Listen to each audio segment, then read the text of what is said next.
tries, it will be 4 points in the bag as 24 teams circling around gathering information. But here comes BTR, surprising E-Arena. Yeah, that's perfect setup coming in from the rest of BTR in order to clip them just the moment that he passes through. So no go while the members is just going to be looking for a little bit of room to keep himself alive. Let's find a little bit of that dip for him to be able to hold true. For Tribes, I think that they do have a really solid chance in order to just slowly strike down whichever target right in front of them. Nola as well as Miao just moving right across where the rest of Vampire Esports so far have such a clean run that they've secured 8 elimination points so far. Ooh, 8 elimination points? Not bad at all. And potentially being able to collect more. Let's see for Champions Esports, 3 elimination points playing at the southern side. Oh, the elimination feed, Razy from BTR just got knocked out. More thrice. Now they're starting to get real busy with not only BTR, but Champions Esports close by as well. They have to finish off a team at least. Here comes Loki rushing in onto BTR, and they will finish off the final play of BTR Sata, eliminating them at number 6.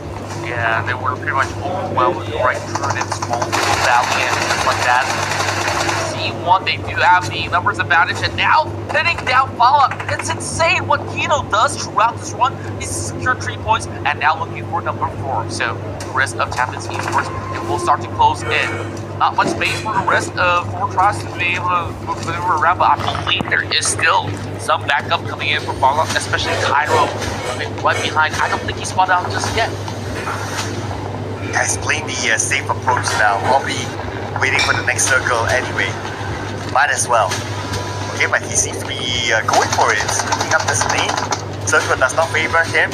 So now he knows that he must win this fight against Champions Esports. Kino in front of him. Nade exploded. Second nade. Will not connect on the Kino, but it gives a clue of where Cairo is at. So now Kino is going to put focus on his left side. Enough while Kino is hoping to prime and nade run to the trees, and with the reposition, I think that Kino will have to hold back for the slightest measure. E-Arena, the only team currently with the lowest squad strength right now, will have to play it very safely, and Inola is just looking right across. This is Schweppes that we're looking at, as I believe he's already seen some advances coming in from the side of E-Arena, which is why he's keeping his eyes pretty much close towards that area of the ground.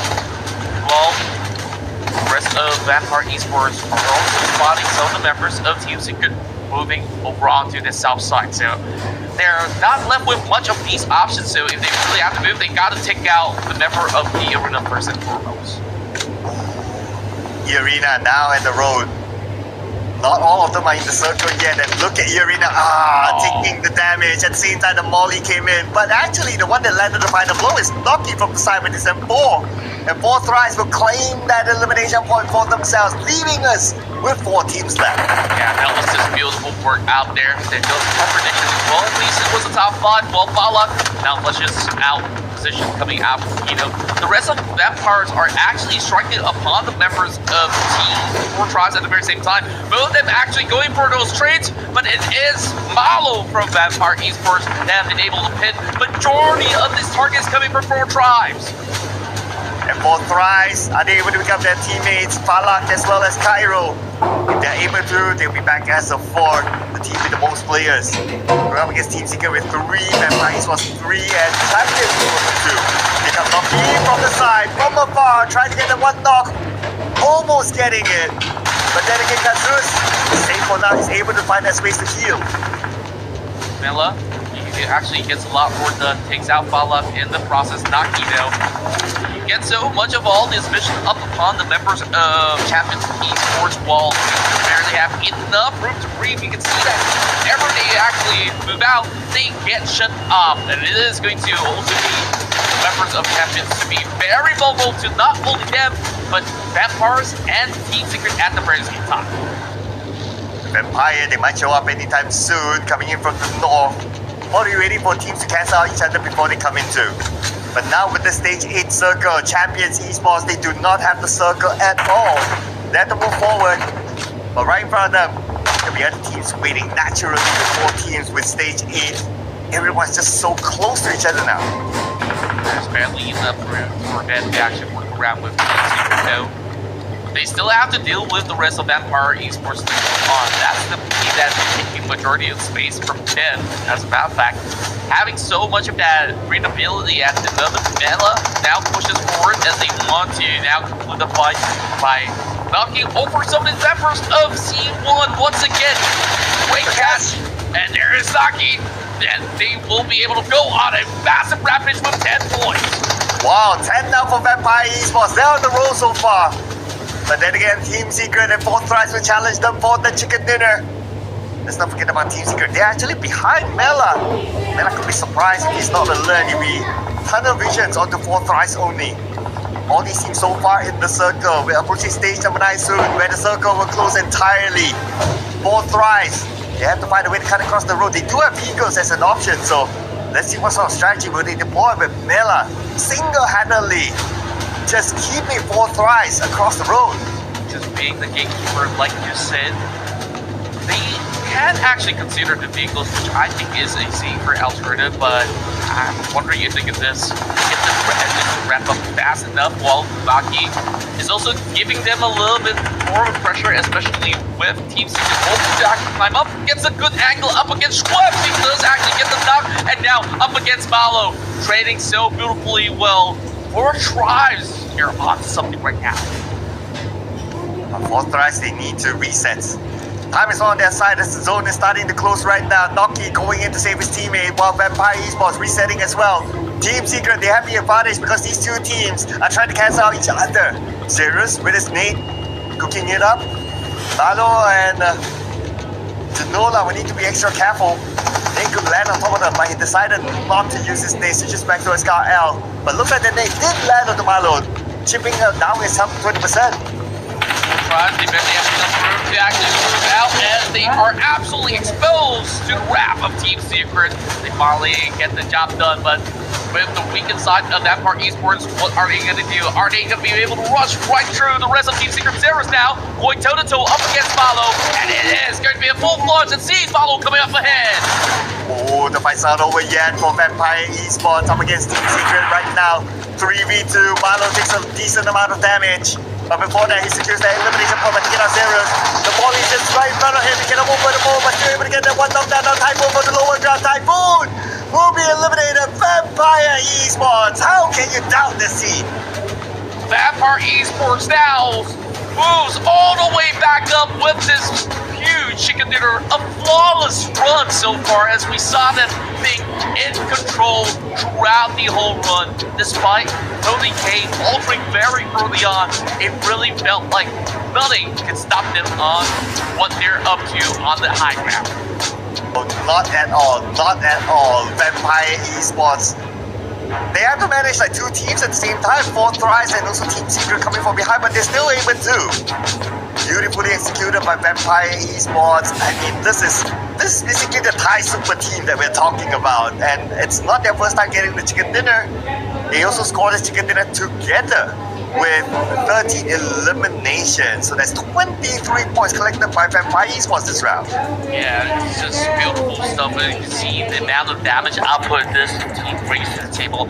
Up to now, I'm still trying to figure out the real name for Malo. I kind of forgotten it. If you could enlighten me who exactly that is. Of course, we got Schweppes, we got Mela, Tony K, who's, of course, himself. So we'll definitely have to dive deep into securing who exactly is this guy who's been absolutely popping off, especially Fourth Rise and Champions Esports as well, coming in as one of our top teams. And we're going to compare Vampire Esports with the second place finisher Team Secret.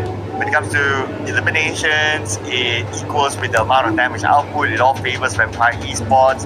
But for Team Secret, a lot more heals.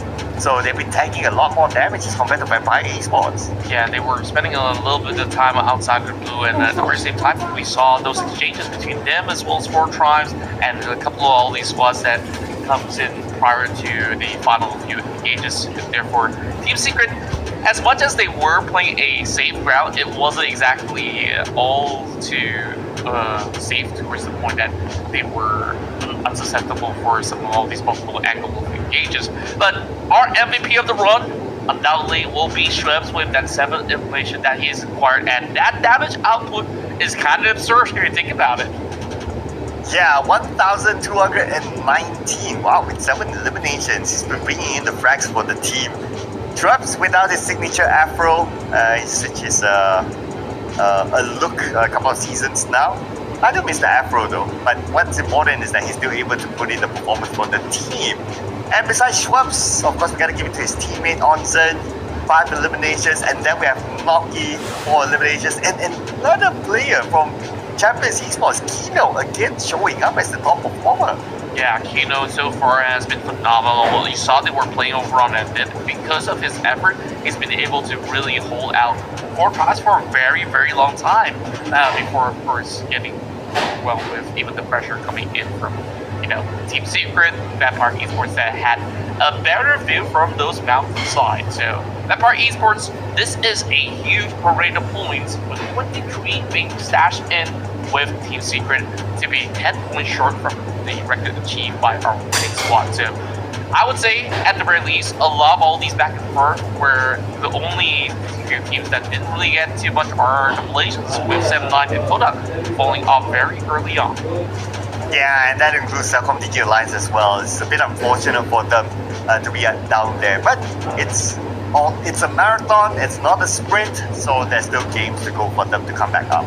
Now this time, match stats, this is the most throws used that we have seen so far, more than 200, to be exact 212, so teams have been really utilizing their throws this time, and also 3 airdrops looted. You know what, with this kind of numbers, it just tells me that the teams are taking this round very, very seriously, just to use everything that's around them.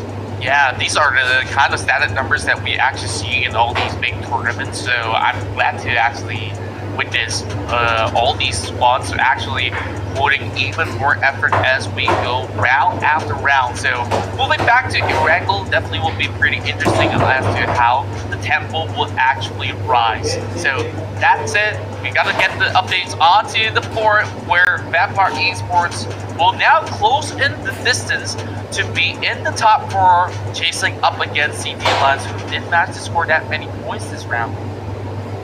Yeah, but they're still in top 3, so that's fine.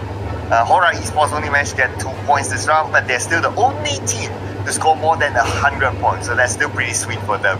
Vampire Esports boosting themselves up to number 4 now. They are having they only have a small gap between themselves and Celcom DG Alliance of about 4 points, so they're very close to moving up to the 3rd spot after this. On page number 2, these teams are still safe for now, but they still need to put in a performance as 7-9. Number 15, no points collected, 43 points. I'm pretty sure it's close with whoever who is at number 17. Yeah, if looking at the current score chart, it is just going to be small margins involved. So, with effort coming from the side of C1, they are now pushing closer into the top 10 eventually. Now, that other page that we talked about, I want to see whose name are we actually missing, because looking at the current standpoint, they desperately need to look for those big wins out there. And like you said, the margins are not too huge up to that 20th spot.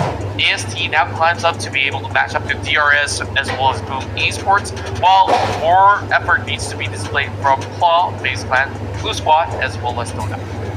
And we have to give the benefit of the doubt to teams like DRS and Boom because they did not play the previous round. So they will be playing the next round, and they could potentially go up to page number 2 at least, ladies and gentlemen. So that's something that we'll be looking forward to in the upcoming round as well. Of course, the race still continues, and like what we expected during the early, before we start off the show, is that we mentioned that teams on page number 3 are starting to perform. So we'd like to see more of these teams perform and come up with a Cinderella story to slide their way into the top 16. That's right. With that being said, we'll go on a short break. When we come back, we'll move into match 3.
Night.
And we are back, ladies and gentlemen. This is game number 3 in the Ruthless Invitational Showdown Season 10. My name is Sir Cloud, together with Contra will be your casters for today. And we're starting to see the rise of teams on pace 2. Yeah, indeed. And on top of that, we're also looking at a dominating spree now that we got Tony K back on the board. But it was Schweppes to be the hero of that last round. So rather interesting of how things have definitely followed through for a majority of all these squads out there wrestling their way into the finish line, especially on that other portion of what we saw earlier with a lot of the teams who are getting themselves a lot of all these big comeuppance. So we'll definitely have to see what else will they be offering us in these upcoming matches. Just to keep you guys up to speed, so first chicken dinner was by Hora Esports, followed by Vampire Esports chicken dinner. Now, third chicken dinner, we're coming back to Erangel, and it's going to be between Group B and also Group C. Group A will be taking a break, and these are teams between Group B and C. What I noticed is that in Game 1, when Group B was playing, Reigns Esports did not play. So I wonder if they'll be back for this round.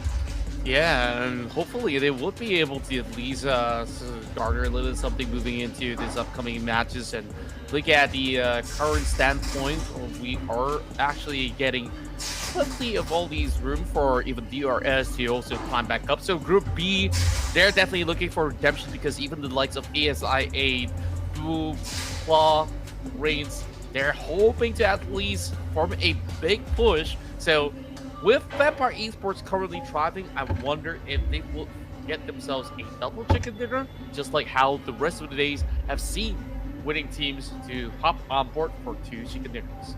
Yeah, and personally would like to see like teams like on pace number 3, like Toda, to be able to come up with a good performance. to keep the drama going because we like to keep like the top 16 race towards the final day. So let's see if they will be able to come up with a good performance. Now, prediction time, Contra. Do you have a team in mind? Well, I did talk about a possibility of, a back-to-back win. So therefore, I'm going for a prediction onto Vampire Esports. Okay, all right, Vampire. Okay, I need to think a bit here. Ooh, it's never easy, right? Okay, so you're locked in with Vampire. I want to see Sem9. Let's go. Okay. Let's bring on Sem9. I'm sure Yuhai, he wouldn't be happy with the fact that he got eliminated early. Like, he didn't get a feel of the game yet when it was his debut game here today. So perhaps this might be his comeback round. And production is locking in RRQ. Oh, I actually really love the RRQ pick. Usually I would pick RRQ when it comes down to Miramar run, and that's because that is one of their strongest suit. But I would also say that there are a lot of all these high points that we've seen coming in from even these players coming into Erangel. So great pick overall. Mainly we're looking at a lot of all these SEA predictions. I'm pretty sure you guys in the chat has a whole lot of love for South Asia as well. So of course, drop in your votes, and hopefully we might even have, maybe in the future, open the bracket like, okay, crowd favorite predictions as well. Who are they rooting for? Is it going to be permanently Horror Esports if that's the case, because they're not even in this round? So, well, I guess you guys got other options like ASIA. Yeah, I mean, there's a lot of support for Fourth Rise as well, so it'll be interesting to see if one day we'll be able to put that up. But I know it's not going to be easy for production. We're giving them too much pressure to put in that sort of a prediction for the audience. But there will be some seasons whereby you guys can vote for your favorite team, allowing them to be in a grand final, depending on the format of that season. So keep an eye on that as well. More information, don't forget to follow the social medias of Ruthless Hype Esports, whether it's on Instagram, whether it's on Facebook, so that you will also know what are the upcoming tournaments hosted by them. That's right, and there's just so much more happening right now as we are getting ourselves ready right before all these other major events will be taking place down the stretch. So make sure you guys hit that sub button as you can stay up to date, and also follow them on all the social media platforms because we have got a whole lot of stories to tell. Yep, and more stories to tell here today. So we are coming into game number 3. This will be the last game in the first half, featuring B and C, and then we'll roll back the A and B after this. And coming to Erangel, so far today's Erangel has been pretty okay. The last circle, it kind of ended around the era of school. So what say you? What sort of circle would you like to see? I'm thinking Gatka. We haven't seen Gatka or even somewhere along the lines for quite some time. So that probably will still be a little bit of a tough challenge for a lot of all these teams to be navigating around that zone, especially when you saw a lot of all these teams were actually dropping all across the map. So that being said, I think that would definitely be something to be a very interesting ordeal moving into our upcoming rounds. Yeah, if it's Gatka, I'd like to see a Gatka mountain finish. That would be pretty nice as well. We haven't got that yet so far in this season's tournament. So if it's Gatka mountain finish, the race to get the top of the mountain will be there. And it's even better if like the Gatka mountain circle like starts from early on. Yeah, indeed. And speaking of which, we'll have to find out in a quick moment as we dive into our third map of the day. Start things off here in Match 3 Erangel. And this is Erangel, ladies and gentlemen. Let's see if we'll get the Gatka mountain.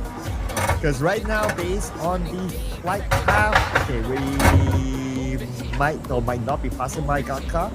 Let's see. But of course, the flight path is not relevant, not necessarily relevant to the circle. It can be totally different. It can be totally off, and that's fine, right? And if it's totally off, then well, it's just a bit more challenging for all these teams. Anyway, it's going to be a kite flight path with cuts in the middle across the map, so all these teams will be able to get to their regular drawn spot. It shouldn't be a problem. Yeah, overall, pretty standard kind of flight where you get major access into the majority of all the regions. Well, we want to see if there's इधर भैया 1 minute. how much charges भैया how much No, want to see sir. if there's still going to be that hustle. भैया 70% charge भैया चाहिए बड़ी 10% Squad to charge get a little भैया bit more of a safety net if that's Maya. the case if they're gonna be able to get it down. A lot of all these teams are traversing over onto the far eastern corner, and that's going to be BTR looking for a little bit of stretch over onto the outskirts. And looking into farm, I think that without the presence of CD Alliance, then farm is actually available for BTR if they want to take it. Ooh, yeah, you're right. Without Cellcom DG Alliance, I think you could take that. Point Donkey is actually heading towards the farm here, so maybe they might be the one to lock that in. Are we gonna get a 50-50 circle between the north and also the main peninsula? Or it could be a Rosal finish again? Or maybe a potential Rosal-ish circle. Let's see that. If it goes there, then Bomi Sports will be the happier one of them all, since Rosal is the regular drop spot anyway. That's true, and overall, it's going to be a very standard start without all too much of a casualty. We're looking into Pachinki. We always have the rest of the Savior to be holding on to this stronghold, while the rest of DRS floating right next to Vampire Esports by the corner of Primos. What's going on here, ladies and gents? Well, we do know that Vampire Esports normally drops in Primos anyway. So DRS got to challenge them for Primos. Okay, let's see who will get the first knockdown. VSS in the hands of Delta. We don't always get to see a VSS being used, so let's see if this VSS will bring him dividends here, as this is his one and only weapon now. Well, I think like it is actually pretty solid if you were to go on for an initiation, because it was already equipped with, you know, a 4x scope, is also suppressed at the very same time. The only drawback is that there's only like what 12 bullets on the VSS, so you gotta be very, very careful with that DMR. Well, it's one of the weirdest DMRs, right? If you think about it, because it kind of sprays like an AR, so to speak. So we could actually put that to really good use. But looking at the rest of Vampire Esports, they're not really well equipped to actually take on a fight, which is why you're looking at them pretty much scattered across the field. Rarely do we actually see DRS actually going for this kind of early challenges, but I definitely would want to see what happens from here on, because I voted for Vampires, and it'll be really sad for me to see them go first. True, that's a good point. So let's see Vampire, how will they manage this? And so far, they're not really interested in taking this early engagement, but they might be forced to, because if you look at the positioning of DRS, they're on the northern side of the city, and they seem to be gatekeeping them from rotating out. And they have to rotate out because they're about 1,700 meters away from the circle. So the Vampire Esports might be forced into this fight. Now, whether they win it or not is going to be a second question. True enough. I mean, it is going to be down to all the slightest margins. Whoever spots who first. Gante already equipped with 8x on the Mini 14, so he gets to see every single pixel, while Chama got himself a little bit of a horse just to secure the outskirts. And DRS starting to get pressurized as Killer YT will be hurled with a grenade, as Tony K is going to force this push. And here's Tony K on the lower ground. Killer YT is there, but he not only has Tony K, he has Melo and Mela behind him as well. So Killer YT with the DBS, not the best of weapon in that sort of range. He decided to just back off for now, since he is alone. He doesn't want to take that risk of being knocked in front of his opponents.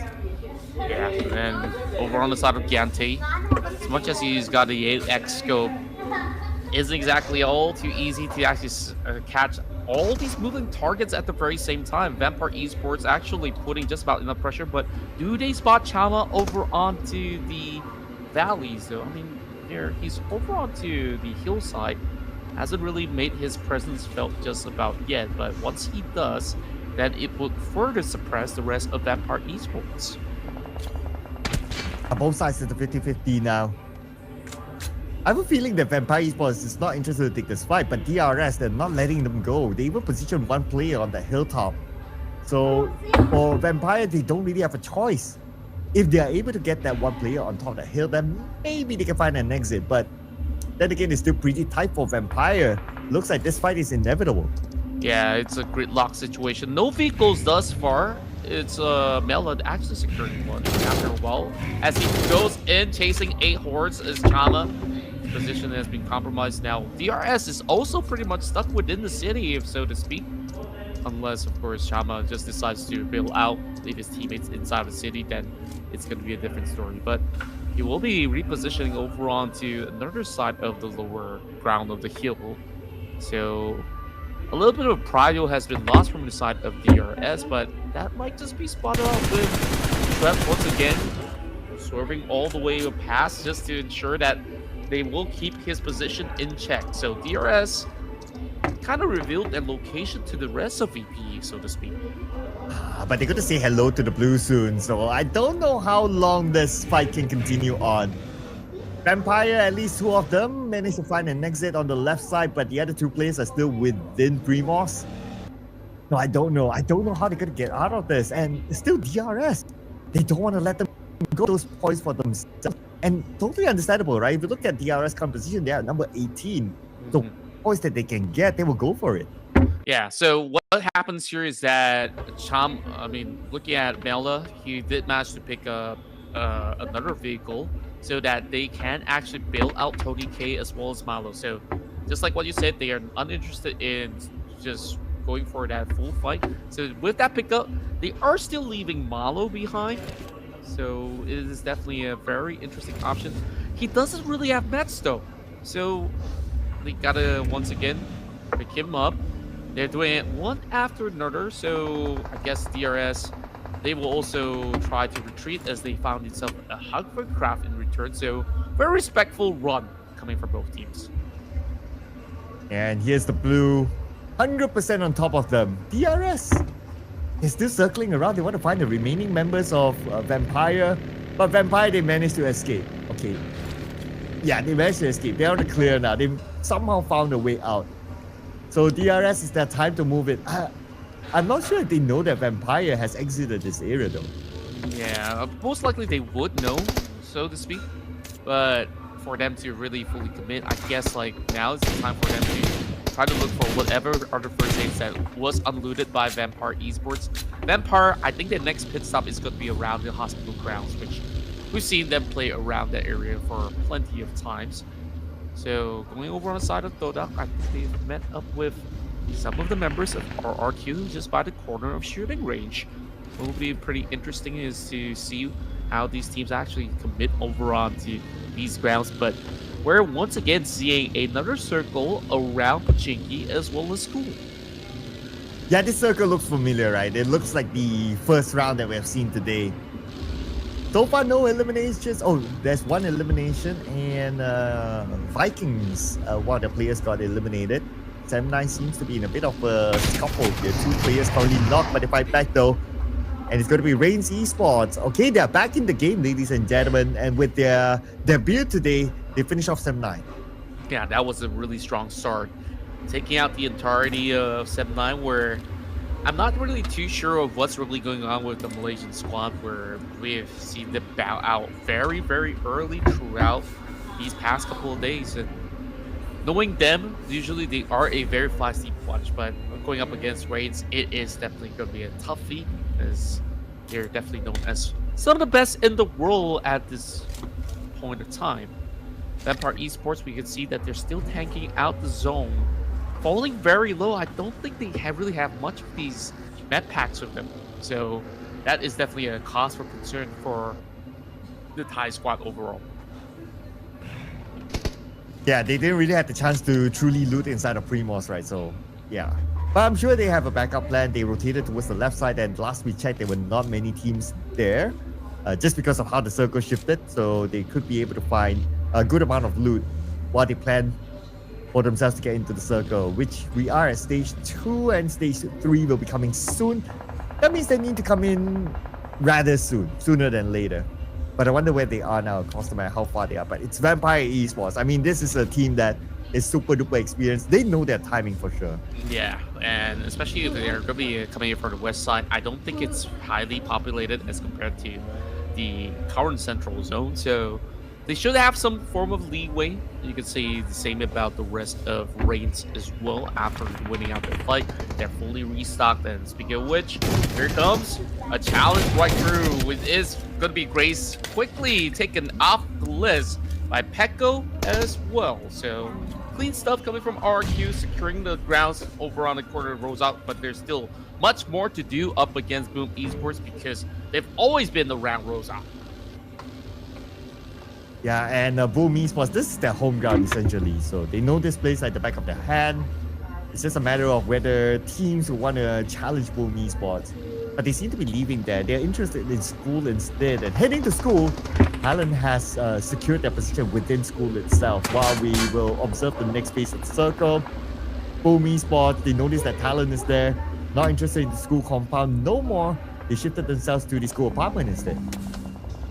Yeah, a lot of all these spacing still available, at least around that school area, which Talon goes on a 2-2 split.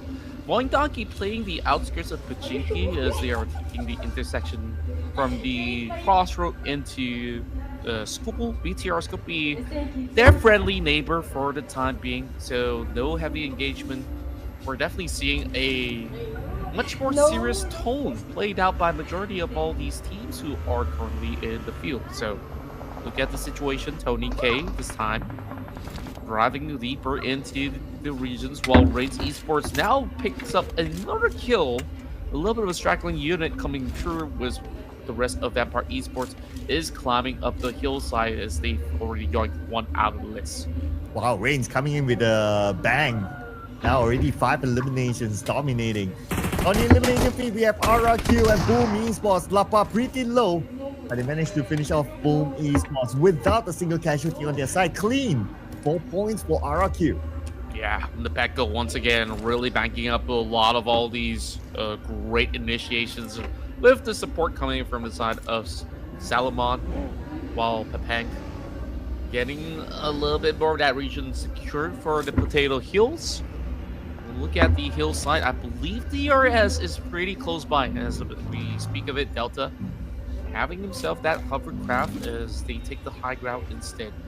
Needs to signify a little bit of warning. He seems to be holding back for this last bit because they don't really have the full intel just yet.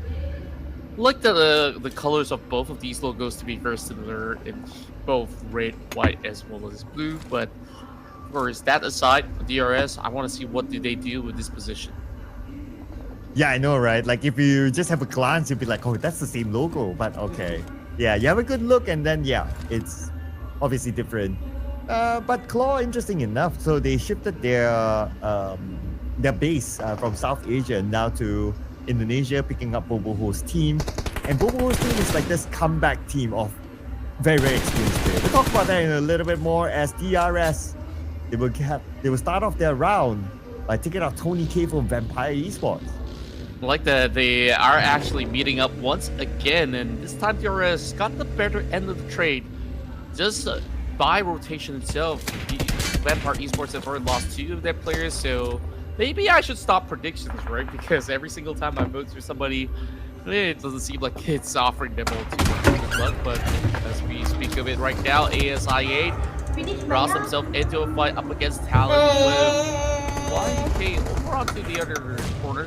Needs to be locked from the side of Casanova, but Bobby's already in the ground right at the moment with the rest of ASI and closing it right through, but there's just layers of smoke for them to be deterred from this push. Again, with situation, closing in, and oh, what a crash! Crypto kills him down. ASIA winning this fight on this hilltop, and now they have secured this hilltop for themselves. Great work there by ASIA, not losing a single player. And with this hilltop, this is a very good spot to overlook the school apartment. Without the circuit school apartment, whoever who is in there will be forced to come out, and that's where ASIA will have the advantage of securing elimination points. Great control overall. Claw now sees a little bit more of that resistance while they're also getting tagged. Oh, Bobo! He's got to reposition very quickly. He does have slight covers coming from the tree side. very defensive stance coming in while they're unable to even put a crack on the rest of DRS. Well, the Classical between RRQ versus BTR.